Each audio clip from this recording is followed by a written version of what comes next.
struktur gigi. Lapisan terluar dan terkuat dari gigi adalah email. Kemudian diikuti oleh dentin, lalu kamar pulpa dan saluran akar yang berisi pembuluh darah dan saraf, serta yang terakhir yaitu sementum, lapisan luar akar gigi yang menghubungkan gigi dengan tulang rahang. Kemudian, berikut adalah fungsi gigi. Yang pertama adalah untuk mengunyah, kemudian berkaitan dengan estetika atau penampilan, dan yang terakhir adalah untuk berbicara. Nah, sudah tahu kan betapa pentingnya gigi dalam hidup kita? Apabila tidak dijaga, gigi dapat menjadi karies atau biasa kita sebut dengan gigi berlubang. Gigi berlubang dimulai dari sisa makanan di mulut kita yang akan menjadi santapan bakteri untuk merusak gigi. Nah, sisa makanan ini dapat berupa plak-plak yang menempel pada gigi. Bisa dilihat pada gambar adanya penumpukan makanan di atas gigi. Nah, selanjutnya, lapisan pertama yang dirusak oleh bakteri adalah email gigi, yang bisa kita lihat sebagai bintik-bintik atau garis hitam pada gigi. Pada tahap ini, gigi belum terasa sakit. Selanjutnya, bakteri akan merusak gigi semakin dalam hingga menyentuh dentin. Pada tahap ini, gigi akan terasa ngilu saat minum dingin, panas, asam, atau manis. Lalu, lubang gigi akan semakin mendalam hingga menyentuh pulpa atau saraf-saraf gigi. Nah, pada tahap ini, gigi akan terasa sangat sakit berdenyut meskipun tidak ada pemicu. Biasanya, penderita akan mengeluhkan rasa yang sangat tidak nyaman. Apabila kondisi ini dibiarkan, akan terjadi nekrosis pulpa atau kematian gigi.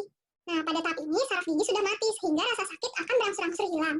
Namun, bakteri yang masih berada di dalam gigi akan menyebabkan gigi bengkak dan bernanah, sehingga tidak nyaman untuk dipakai makan. Nah, setelah mengetahui proses gigi berlubang, sebenarnya apa sih yang menyebabkan gigi berlubang?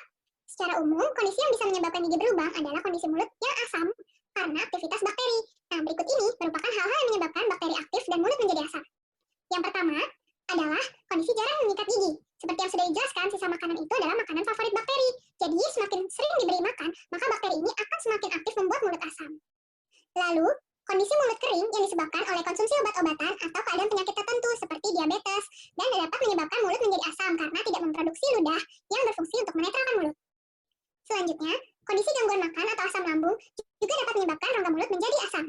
Dan yang terakhir, konsumsi makanan manis dan asam yang berlebihan. Sebenarnya diperbolehkan loh untuk mengonsumsi manis dan asam, namun harus diingat jangan berlebihan dan harus diperhatikan waktunya.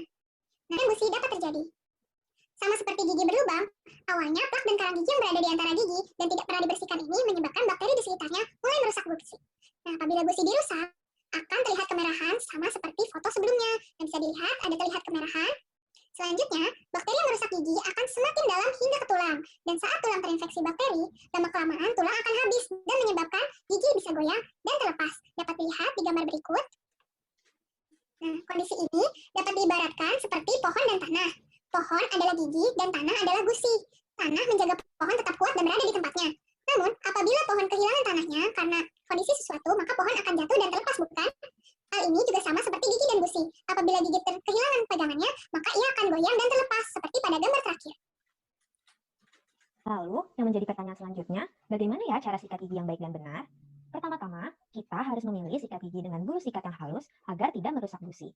Lalu, gunakan pasta gigi yang mengandung fluoride ya, karena kandungan fluoride pada pasta gigi terbukti efektif untuk mencegah gigi berlubang. Tapi, kita juga harus hati-hati dalam pemberian pasta gigi berfluoride pada anak. Karena kalau terlalu banyak, bisa menyebabkan gigi menjadi rapuh atau disebut dengan fluorosis. Jadi, jumlah yang paling baik untuk anak-anak dengan usia lebih dari 3 tahun adalah sebesar biji jagung. Sedangkan, untuk anak-anak kurang dari 3 tahun, cukup selapis saja. Nah, untuk ayah dan ibu, jangan lupa selalu dampingi anak sikat gigi setidaknya sampai usia 7-8 tahun ya. Karena memang orang tua memiliki peran yang sangat besar dalam membimbing, mengajarkan, dan mencontohkan cara menyikat gigi yang baik pada anak di rumah. Nah, lalu bagaimana ya cara menyikat gigi yang baik? Pada intinya, ketika menyikat gigi, kita harus pastikan bahwa seluruh permukaan gigi tersikat dengan baik. Diawali dari permukaan luar, baik bagian depan yang terlihat saat senyum maupun bagian belakang yang tertutup oleh pipi. Semuanya harus disikat dengan gerakan dari gusi ke gigi, baik gigi atas maupun gigi bawah. Lalu, tidak lupa pada permukaan kunyah, yaitu gigi-gigi belakang atau gigi geraham yang seringkali terselip makanan karena kita gunakan untuk mengunyah. Bagian ini, baik pada gigi atas maupun gigi bawah, harus dibersihkan dengan gerakan maju mundur. Nah, serta yang seringkali terlupakan atau terlewatkan nih, yaitu permukaan dalam gigi depan maupun gigi belakang. Bagian ini juga perlu disikat dari arah gusi ke gigi ya, jadi tidak boleh ada bagian yang terlewat. Kemudian setelah sudah menyikat gigi dengan baik, kemudian kita juga sudah menjaga asupan makanan, masih ada nih hal yang juga tidak kalah penting untuk menjaga kesehatan gigi dan mulut anak, yaitu jangan lupa ke dokter gigi tiap 6-12 bulan sekali ya. Tapi, apakah tetap harus ke dokter gigi saat pandemi COVID-19? Sebelumnya, saya akan menjelaskan apa itu COVID-19. COVID-19 atau Coronavirus Disease 19 adalah penyakit pernapasan yang disebabkan oleh virus SARS-CoV-2. Gejala yang biasanya muncul pada COVID-19 adalah demam dengan suhu di atas 38 derajat Celcius, sesak nafas, batuk kering, sakit tenggorokan, nyeri otot, dan terkadang kemampuan mengenali bau dan mengecap menjadi berkurang. Lalu, bagaimana penularannya? Cara penularan COVID-19 adalah melalui droplet atau tetesan kecil yang keluar dari mulut atau hidung pasien COVID-19 saat mereka batuk, bersin, atau berbicara. Droplet juga dapat menempel di permukaan benda dan menyebar lewat sentuhan tangan yang kemudian masuk ke tubuh saat kita menyentuh mata, hidung, atau mulut. Masa inkubasi atau waktu antara seseorang terpapar virus sampai gejala dari COVID-19 ini muncul adalah 2-14 hari. Namun, perlu dicatat bahwa beberapa orang yang terinfeksi virus ini tidak menunjukkan gejala apapun. Lalu, bagaimana kita mencegah COVID-19? Yang pertama, kita harus menghindari menyentuh wajah, terutama mata, hidung, dan mulut. Lalu, kita harus menjaga kesehatan agar sistem imun tubuh kita kuat. Kemudian, kita harus rajin mencuci tangan menggunakan air dan sabun selama 40-60 detik. Kita juga harus memakai masker dan menjaga jarak minimal 1 meter. Jangan lupa untuk menghindari kerumunan. Dan yang terakhir adalah menghindari berpergian. Selanjutnya, tindakan kedokteran gigi apa saja sih yang bisa dilakukan selama pandemi COVID-19? Lalu, apakah boleh ke dokter gigi saat pandemi? Nah, seperti yang sudah dijelaskan, rongga mulut merupakan sumber utama penyebaran virus corona. Prosedur dalam perawatan gigi menggunakan beberapa alat-alat yang dapat menciptakan semprotan air liur yang mengandung darah dari pasien.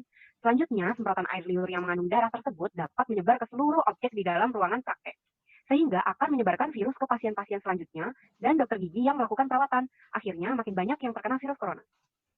Nah, saat pandemi, ke dokter gigi hanya dalam keadaan gawat darurat saja. Seperti apa? Yang pertama, sakit gigi yang tidak tertahankan, kemudian perdarahan yang tidak berhenti, kemudian terjadi kecelakaan sehingga gigi lepas atau patah, dan infeksi atau bengkak yang menyebabkan sulit bernafas. Nah, sekian penyuluhan kesehatan gigi dan mulut dari kami. Terima kasih. Jangan lupa 3M, memakai masker, menjaga jarak, dan mencuci tangan. Sampai jumpa.